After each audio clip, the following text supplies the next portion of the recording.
Au lendemain de la Deuxième Guerre mondiale, l'Europe est affaiblie. Elle ne domine plus le monde. En 1945, l'ONU a été créée pour tenter de régler pacifiquement les conflits. Dans ce nouveau chapitre d'histoire, intitulé « Le monde depuis 1945 », nous allons répondre à la problématique suivante. Quelles sont les nouvelles puissances et quels sont les conflits dans le monde depuis 1945 ? La première partie porte sur la guerre froide et la mise en place d'un monde bipolaire. Je vous explique.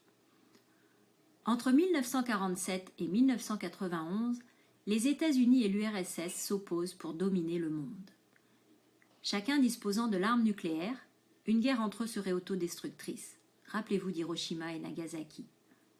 Durant cette période, il n'y eut donc aucun conflit direct, mais de nombreux affrontements indirects. On appelle cette période la guerre froide. Retenez que la guerre froide est une période de tension et d'affrontements indirects entre les États-Unis et l'URSS de 1947 à 1991. Alors, vous vous demandez sûrement pourquoi l'URSS et les États-Unis, alliés pendant la Deuxième Guerre mondiale, deviennent des ennemis jurés. En fait, tout les oppose. Sur le plan politique, les États-Unis sont une démocratie. Le pouvoir appartient donc au peuple, les pouvoirs sont partagés et les libertés sont garanties. Alors que l'URSS, comme vous le savez, est un État totalitaire.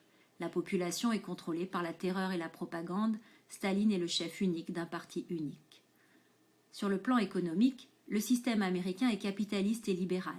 On respecte la propriété privée. Les contraintes économiques sont faibles et on cherche à faire des profits. En URSS, le gouvernement contrôle l'économie. Comme le montre cette carte, le monde se divise peu à peu en deux camps. Le bloc de l'Est, derrière l'URSS, et le bloc de l'Ouest, derrière les États-Unis. On dit que le monde est devenu bipolaire, c'est-à-dire qu'il est organisé autour de deux pôles, deux grandes puissances. Dans les deux camps, on use de la propagande contre l'autre pour dénoncer l'impérialisme, c'est-à-dire la volonté de domination de son adversaire.